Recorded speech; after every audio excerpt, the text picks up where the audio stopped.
I don't hate it. Hello, Doc, alcoholic addict, amongst other things, and welcome to another fantastic edition of Sober School. All right. Well, basically, I'm really excited about this class. I was going to do this class last week, but there was a holiday thing, and I'm like, okay, let's prioritize that. Holidays only come once a year, and that is more important than what I have going on. It gives me more time to prepare. All right. Everybody's probably heard in the rooms how it works.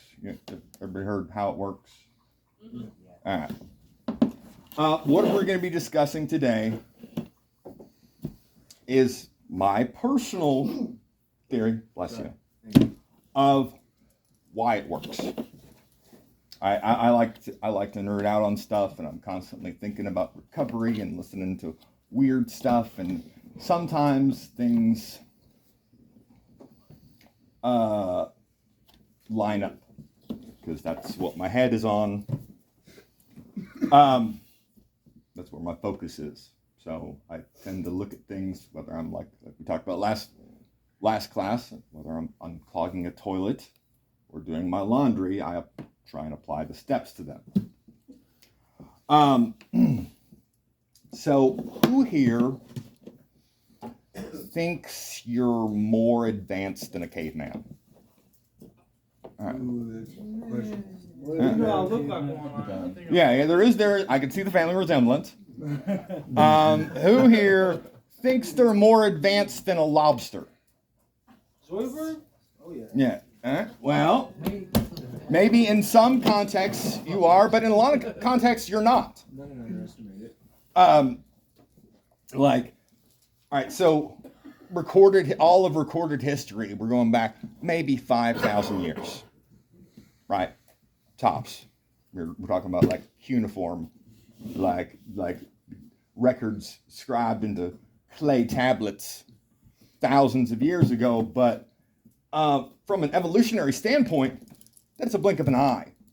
The humans have been around for eons, actually. Yeah. It's even bigger. All recorded history is maybe like 5 millennia, Humans have been around for hundreds of thousands, maybe like our humanoid ancestors, millions of years. And in that time, we've been developing a system. Like, what if... a lot of people look at alcoholics and addicts and say, "Oh, you're broken. There's something seriously wrong with you," and there is definitely some maladjustments to say the very least. But what if it's the world that's broken? I'm not trying to take away ownership or responsibility from our actions in addiction and the wreckage we left behind. But what if? So we've got these systems that just to cherry pick 5 neurotransmitters in our brain. So we got dopamine, which is a reward neurotransmitter. Like it evolved to motivate survival behaviors such as finding food, bonding, exploration, like accomplishing goals. Let's make it to the next rise. Let's take that mammoth down. Okay. Let's make more people. That was rewarded with dopamine. Like that's what it's for. Okay, good job. Way to take down that mammoth. Way to get over that next rise. Way to accomplish that task. Way to discover fire in the wheel. Good job. Here's some dopamine. That's been developing for millions of years in our brains because it goes back past the time when there was humans as we know them. Then there's like serotonin, like the happy chemical, right? The happy chemical in our brains. Like when I brought up lobsters earlier. All right, so if two lobsters get in a fight, the lobster that wins the fight gets dopamine, it gets serotonin, a serotonin release, and he puffs up. He stretches out. It's like, yeah, I won that fight. He feels that lobster feels good, and the lobster that lost the fight, he slouches and he shrinks up, makes himself small, and he don't get no serotonin. He doesn't get the happy feeling because he just got his lobster ass handed to him. But it's deep, and not just because they're in the ocean. Like if you give a lobster who lost a fight, in effect, antidepressants, he'll swell back up. He'll go back and fight again because he feels good. This mechanism of serotonin, like 350 million years old. And so like that, pretty deeply ingrained in our behavior and in our motivations. Like it helps regulate, serotonin helps regulate mood, patience. When you got that feel-good neurotransmitter, you're more patient. Stuff doesn't get to you as easily.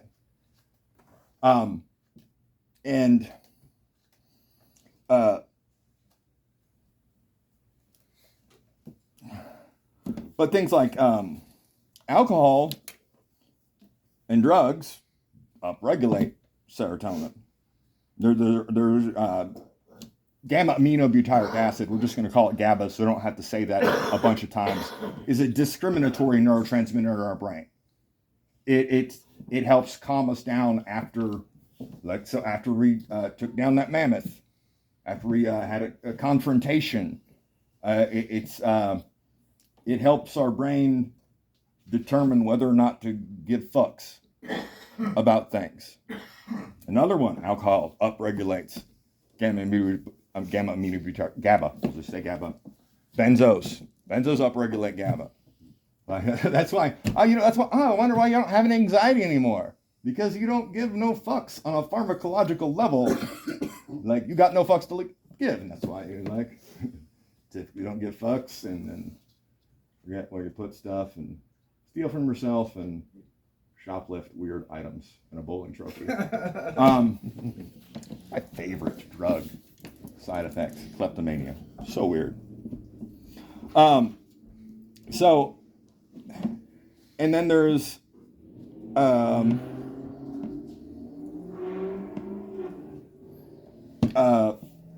adrenaline. That's tied to our fight or flight response, like the amygdala, deciding whether or not we need to kick ass or kick rocks. We get that adrenaline rush to give us the extra, get up and go if we got to get up and go, or fight that saber-toothed tiger or whatever. That's what that's there for. And then afterwards, you fought the saber-toothed tiger and lived to fight another day, and then you get some dopamine and some GABA so you could calm the fuck down. Because hypervigilance and being stressful all the time and on edge is very unhealthy from a mental standpoint as well as a physiological standpoint because of cortisol, a stress chemical that's produced in high stress situations, can ultimately lead to, statistically linked to things like Parkinson's, multiple sclerosis, cancer, diabetes, just like adverse ACEs, adverse childhood experiences, things we grew up in stressful environments, ultimately not just developmentally and emotionally unhealthy. It's potentially, at least statistically, physiologically unhealthy. We have a lot higher risk of a lot of horrible, horrible things if we grew up in a really stressful environment. That's how unhealthy stress is. And things like heroin, there's dopamine, serotonin, meth, dopamine, serotonin, norepinephrine, cocaine, dopamine, norepinephrine, codependent relationships, dopamine, norepinephrine, Yeah, the codependent relationships release the same exact neurotransmitters in your brain as cocaine use. But these things are here for a reason. These systems developed a long, long time ago. And I really feel in my heart of hearts that it's an evolutionary mismatch. It's not because we don't have enough in this world. It's because we have too much.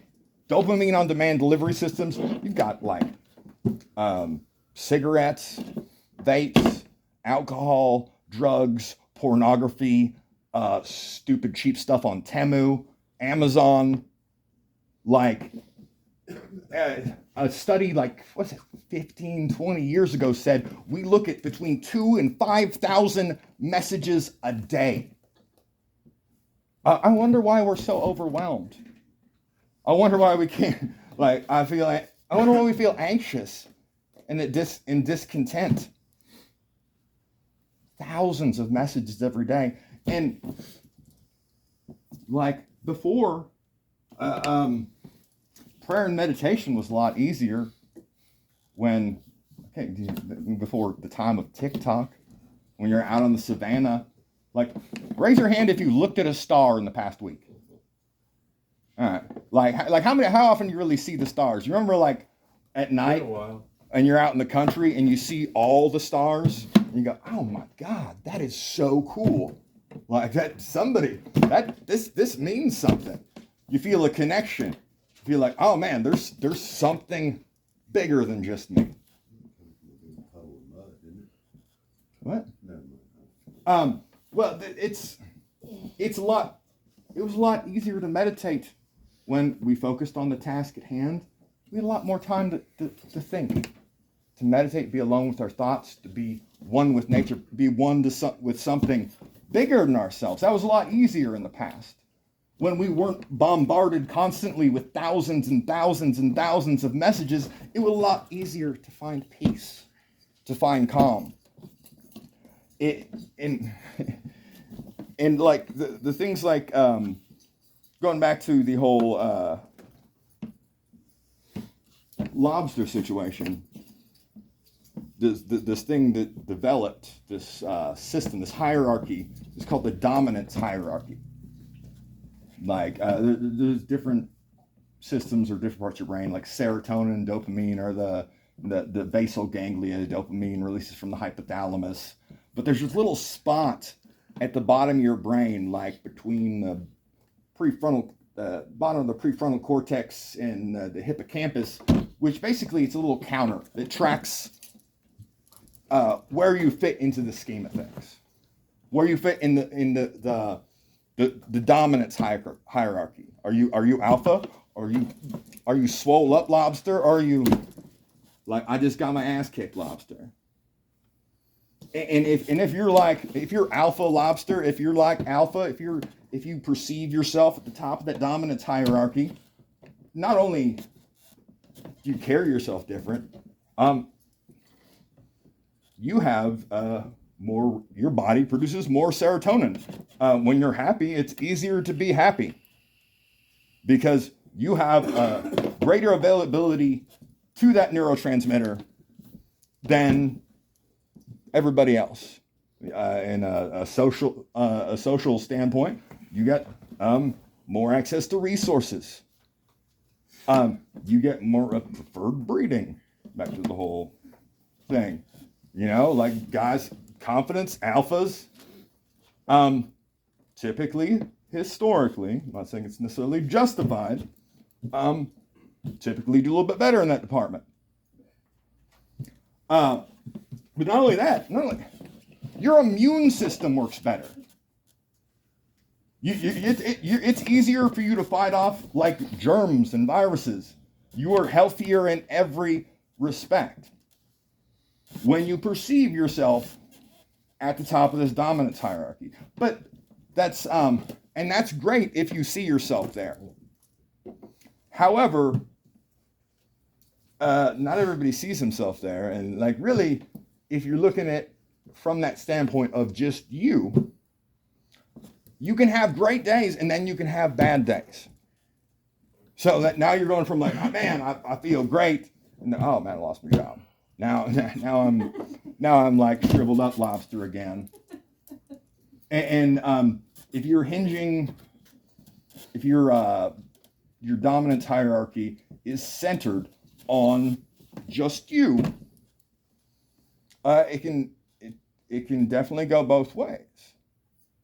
And this brings us to why I feel personally that this program works. Because in the first 3 steps.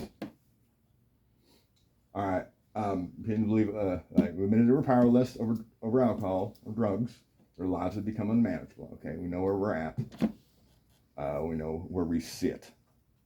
2, came to believe a power greater than ourselves could restore us to sanity, and made a decision to turn our will and our lives over the care of God as we understood him, or them, to not be misogynist. All right, that is the crucial element right there. All right, so if we align through prayer and meditation and working this program, if we can align our position in the dominance hierarchy to make it a we thing rather than a me thing. That's like if you play the stock market, if you invest in just one stock, man, you can definitely make some money, or you can lose a lot of money really quickly. But if you buy like a bond, which is like the market typically goes up, it has up days and down days, but typically it goes up more than it goes down. It's a lot more stable. You're not gonna like make it rich overnight investing in bonds, but you're gonna do better and better and better. You're gonna see a return on your investment along the timeline. It goes up more than it goes down, and it doesn't have these ups and downs. It's the same thing. Does this illusion of dominance potentially cause an arrogance problem? Well, see, that's if it's about you Right. being dominant. If it's like it breaks down to like evolutionary. We need to belong. We need a tribe. That's why fellowship is so important. Like, because even though we are all different in this room, we have one thing in common: our problem. And that from that, and we all want each other to do good. We all have each other's back. And that's it's that teamwork makes the dream work type shit. And it's fucking a fact. Like what any one of us can't do by ourselves, we can do together. Yeah. It's more or less recovery, stating dominance over our addictions as a whole. Yeah. Oh, well, not fucking gang shit. Like, for real. Like, this is like that's why we fall into the cycles and stuff like that. Oh, we want like a gang, or we want to belong with the cool kids, so we do stuff like that we know is dumb, but we want to look cool, or we lie to make ourselves seem cooler than we actually are, or that we did things that we actually didn't do. It's to try and trick that counter in our brain to kick us up a notch in the whole dominance hierarchy thing. And ultimately, our own self-will and centering our dominance hierarchy on ourselves is ultimately super, super unhealthy. Like, that's why, like, and people have a problem sometimes with a higher power, you know. And I've said before that, like, I highly recommend, at least initially, if you have a problem with the whole higher power thing, utilize the rooms, utilize the fellowship, and that will get you up to step 7. But it can't get you past that, because the rooms can't take away your defects of character. We've got to admit there's something going on. There's something bigger than any of us. And it's that understanding and aligning will and what we're trying to do towards that is why this program can work. People who are service-minded, people who's like, hey, only thing I'm trying to do is my God's will. They are way happier. Like Bill Wilson, like suffered from horrible bouts of depression. Probably had something to do with why he drank. And then his drinking got worse and worse and worse. He was like, hell, you want to talk neurotransmitter, alcohol, those 4 I named, alcohol releases all of them. Like, you try, I had a rough day, so you try and take an edge off. It releases all of them and then down regulates them. So, okay, now so you don't feel like, I feel super good, now I can't feel joy.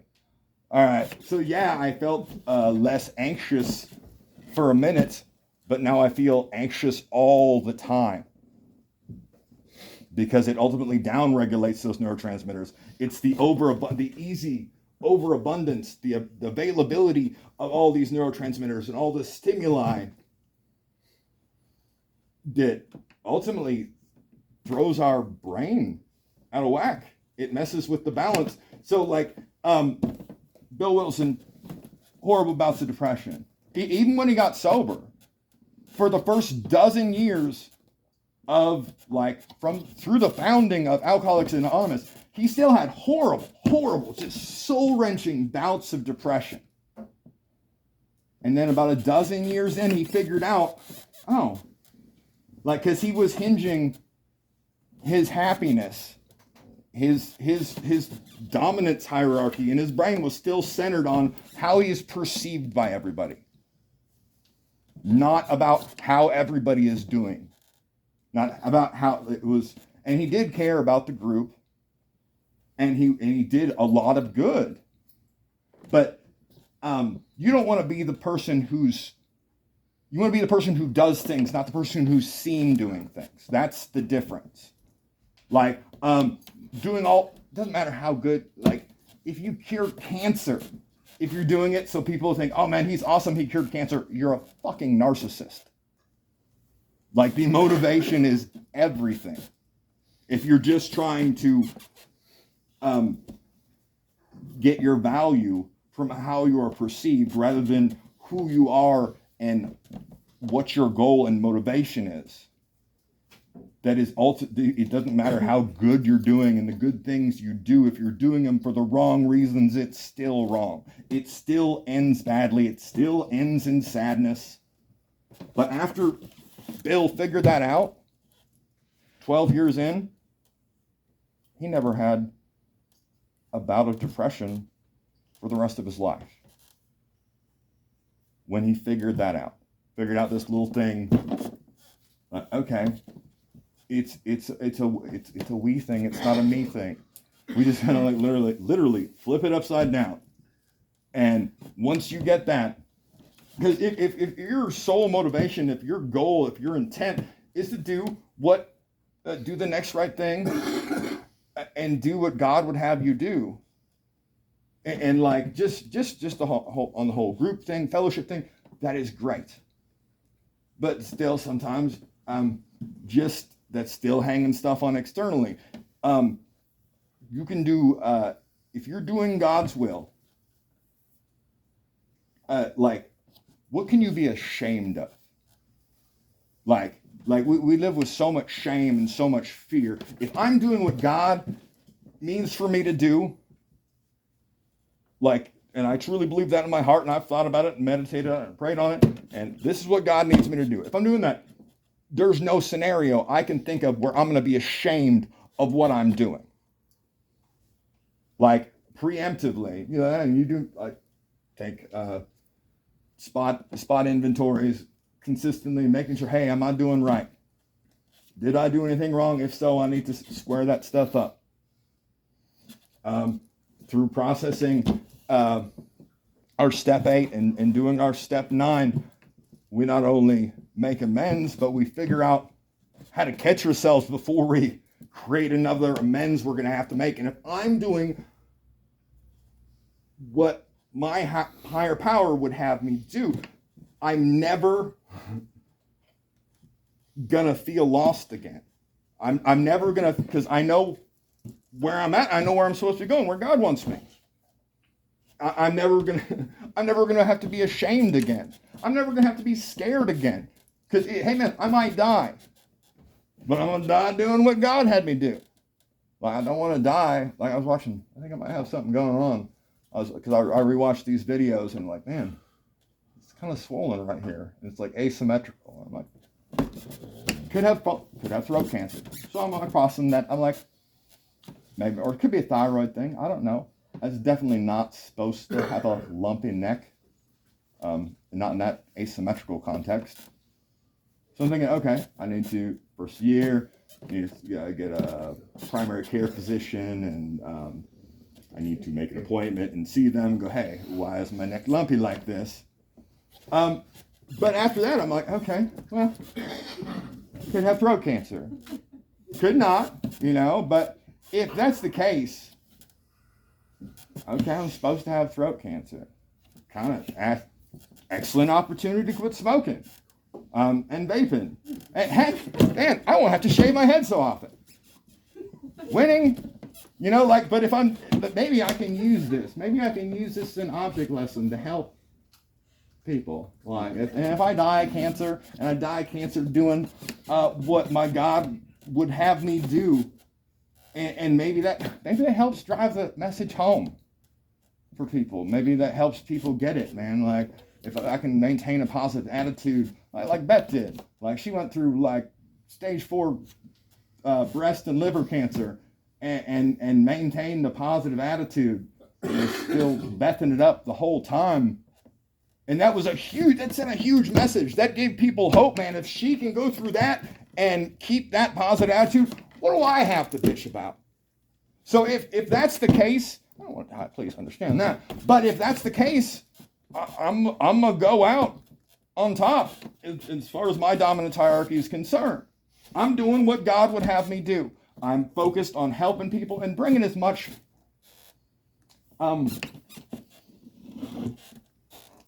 positivity and quality into the world as I can. Some days I just unclog toilets and fix broken things. But the way I look at it, the way my brain is oriented now, my job here, my job at work, is to make the world a better place. And granted, it's not curing cancer.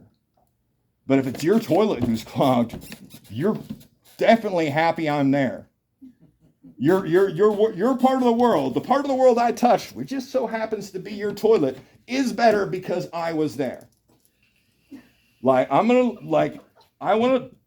the parts of the world I touch, it could just be a stupid dad joke in the morning, It might just be like, hey, if you're somebody who needs to talk to somebody about something, I can be there. And okay. I want to be just making sure I'm a net positive as a whole. In my yeah. So, I always think about this, it's like,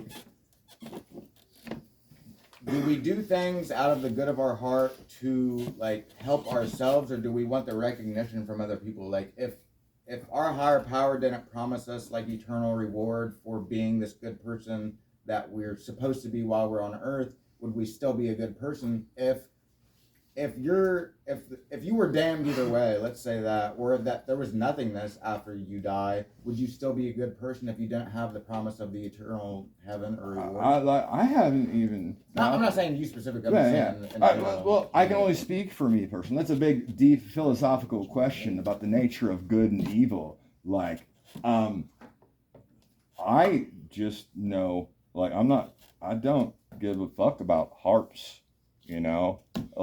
That'd be cool if I got to go up in the fluffy clouds and play harps and play with my dead dog Muffin. If I could see Muffin again, that'd be awesome. See my old relatives, that'd be cool. But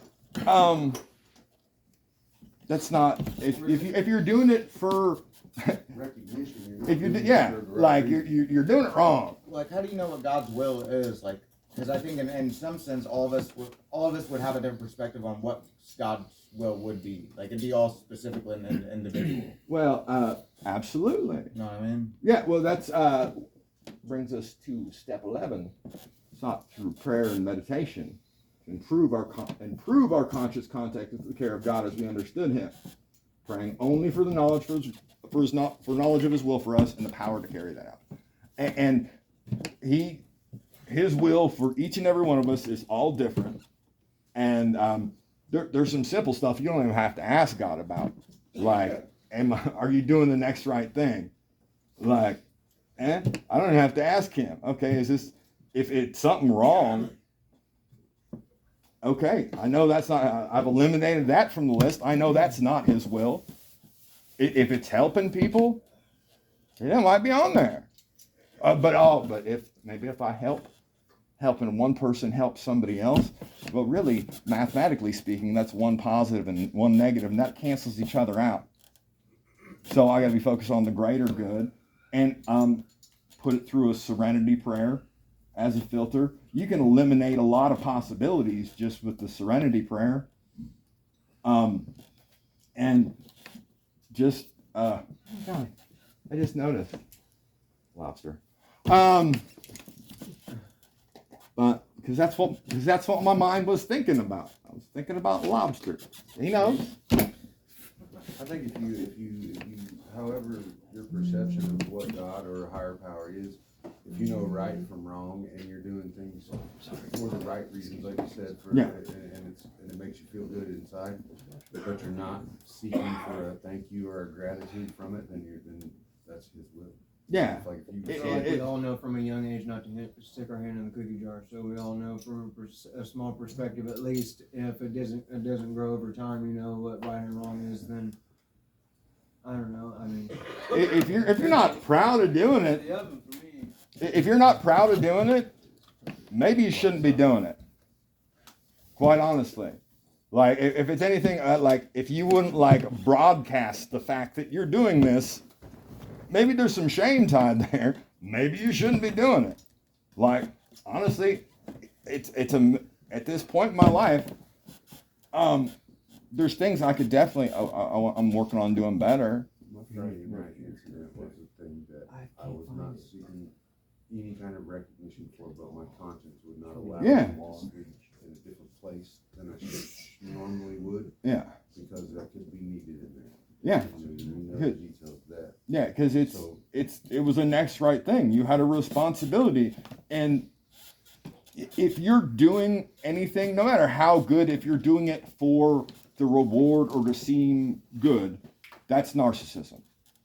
If you're doing like that's by definition that is a form of narcissism. If you're it doesn't even matter like how you could be curing cancer, but if you're curing cancer so people go, oh man, there's a guy who fucking cured cancer, he's so awesome. If that's the reason you're doing it, thanks for curing cancer, but you're a fucking narcissist. Manipulating yourself. I think we all have narcissistic traits though. I mean, like confidence you could consider, I mean, like, yeah, of course on like a scale you'd have to have a certain amount of traits to be considered narcissistic, which is I think is like 2% of people, because psychologists really don't, people don't really get diagnosed narcissistic. Well, like reinforcement. That's pretty special to diagnose. Yeah, and I think it's at least on Facebook. Well, I think that we all have traits of narcissism, as in like being overly confident. Some of us have grandiose thoughts, whatever. Sometimes, especially in like active addiction and stuff like that. So like, you can say that they have narcissistic traits, but to be like they're a narcissist, that's Well, I didn't. That's extreme. Well, I didn't say anybody was a narcissist. No, I know. I said if you're doing things for the optics. But that does feel good. Well, yeah, you do something good, and like somebody's like, "Hey, man, like I'm proud of you for doing that." Like, of course, you're like, "Yeah, that feels good." 100%, because it has to do with the dominance hierarchy. Okay, like you are perceived that kicked you up a notch. Yeah, here's some serotonin, it makes you happy.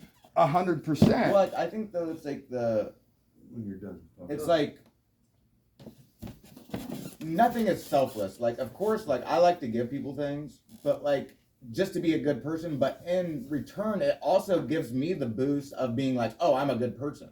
And like the other person, like let's say I'm giving them something and like they think that I'm a good person, that gives me a boost as well as like just being a good person in general and doing it out of the kindness of my heart. It like goes both ways. You know what I'm saying? It's not just selfless. Well, So use that for It can be selfless. it can be You do it selfless. though. anonymously. You get the same end result can be exactly the same. It's all how you look at them. Yeah. Narcissism. I feel like we all have narcissistic traits. Absolutely. Because we And it- manipulated it- ourselves into believing all kinds of things. I mean, Yeah, we're and it all goes directly back to this little lobster right here. Like we've had narcissistic traits for 350 million That's why years. it's defense mechanism to some extent. Well, it has to go where we fit in our social group and how we are perceived. There's also there's a lot of different types of personality types. The hierarchy of I think like the way that all predators and like predatory prey like are like there's like hierarchies to it. It's not just predator and prey. There's everything in between too. So it's not just alpha and then the lowest on the hierarchy, or like you know what I'm saying. There's different levels of dominance, Absolutely, you know? and that's not and I could have a whole other class on just that. The title of the class being, at least for me, why it works is if I can align how I perceive my position in the dominance hierarchy in line with a power greater than myself, with a group that, for me personally, I feel has greatly helped my recovery. Like if I do stuff, if I'm pumping gas and a receipt falls out of my truck onto the ground, I pick that up. Yeah. Because it's the right thing to do. Nobody's watching me. Right. Well, probably Google or some surveillance camera. There's some statistically speaking, somebody's probably watching. But I'm not. That's not the reason I'm picking it up. I'm like, hey, I made that mess. It's wrong. It would be wrong of me to leave that trash on the ground. Right. So I'm going to pick it up. It's a simplification of our recovery. We've made a mess, and now we're here to clean it up. Yeah. And it's not about like, and absolutely helping people out, and like, man, it makes me feel good. Yeah. Like when I see somebody who like picked up something that I was talking about, and it led them to greater understanding. That definitely, 100% like kicks my dominance hierarchy up a bunch of notches. Like that part of my brain, and I'm releasing serotonin, makes me feel really, really good. But if I was doing it for that, I would feel like I was doing it wrong. Like I pick up the trash because it's the right thing to do. I help. Or for the satisfaction of someone else knowing. Yeah, that's like speaks to integrity. Integrity is doing the right thing when nobody is watching, and it's really easy. It does make it easier to do the right thing if you know you're going to get an attaboy or a pat on the back. 100%. There's some serotonin. There's some dopamine for you. It definitely makes things easier, but that's the tricky part. Like you still get it even if you do it when no one's watching. You still get the dopamine. Yeah, like, exactly. I'm being a good person. That makes you even feel like better of a person. Yeah. Almost. You know what I mean? Yeah, You still get a boost on it. that's what I have found personally. By doing things just because they're right, not to be seen doing what is right. Like, for me personally, like was even better. Like I get way more of a boost from that because I've just decided I'm step 3 in that shit all day or day. There's a greater satisfaction in doing it for yourself than doing it for someone else that's watching, and then the satisfaction in knowing that you do it. Yeah. It kind of cheapens it, in my opinion. Like it doesn't cheapen it that somebody saw me do something good. Like if I picked up some trash, and then somebody, hey man, I saw you there. I saw you pick up that trash. That was really cool of you. like that doesn't necessarily cheapen it, but it's just my motive that my higher power knows why I'm doing stuff, and like I just make it my mission to do what he would have me do, be in the place I'm supposed to be, and because it's these systems in our brains are ancient systems living in a modern world. All right, we've got obviously we've got Stone Age programming living in a space age world. We went from like cooking mammoth over a fire to cooking dino nuggets in an air fryer. Our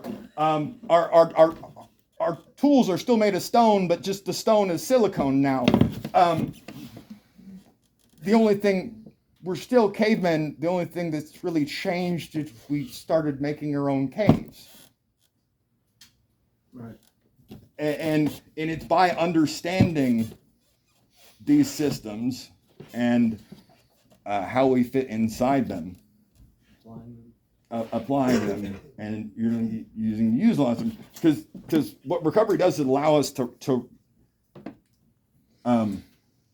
regulate and reorient these neurotransmitter systems, because we were trying to like operate them ourselves. Like I don't know if you ever bought anything on Temu, like they're trying to like upregulate your dopamine. Oh, spin the wheel and you won. How do I win every single time? That's kind of sus AF, as the kids say. That's strictly to manipulate my dopamine, like my serotonin, to manipulate my dopamine. And it's this overabundance. It's this ready availability of these neurotransmitters that we have now, which kind of led us to the positions we're in. And we need to reorient. We need to remember that there is something bigger than us. And yeah, you could say, well, like I study science. I'm a lay scientist. I have a degree in applied sciences. But and maybe like if you're impressed because some guy with a white beard up in the clouds like just went, I dream the Majid, boom, all right, now the universe exists. If that impresses you, that's to me, that's not very impressive. That's a cool trick, bro. But if I were to tell you that billions and billions of years ago, a mass of particles and energy and heat expanded from a single point, and because of temperature variance of 1,000th of 1 degree, because it was all just particles, and if it was homogeneous, if the distribution of particles was homogeneous, if there's no temperature variance, the energy in particles would just keep expanding in all directions, and there wouldn't be anything. The only reason we are here right now is because of a temperature variance of 1,000th of 1 degree. Led to slight, larger coagulation, larger concentrations of matter, and ultimately those particles, after it cooled down enough, coalesced into hydrogen, and hydrogen coalesced into ultimately stars and heavier elements. Richard Sheldon. Yeah, 100%. Like temperature variance of 1,000th of 1 degree is why we're here in this room right now. Like, and okay, setting up that chain of dominoes that led us to right here, right now, is way more impressive to me than somebody just poof existence. I mean, that's cool, but So really, in that, with those two comparisons, who's the more simple person? The guy that believes in the bigger story, or the guy that believes in the smaller story?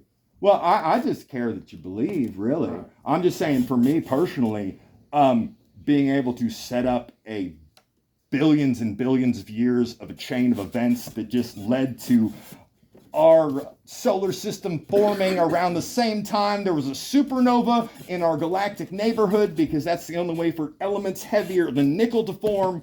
And then it coalesced into a planet. They just so happened to be in the Goldilocks zone, not too hot, not too cold, just fucking right. And also, we've got all the elements we need. And not only that, liquid water.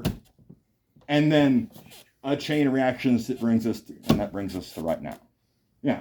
That's weird you brought it up. I was watching a documentary where it was saying where the Earth is orbiting so perfect.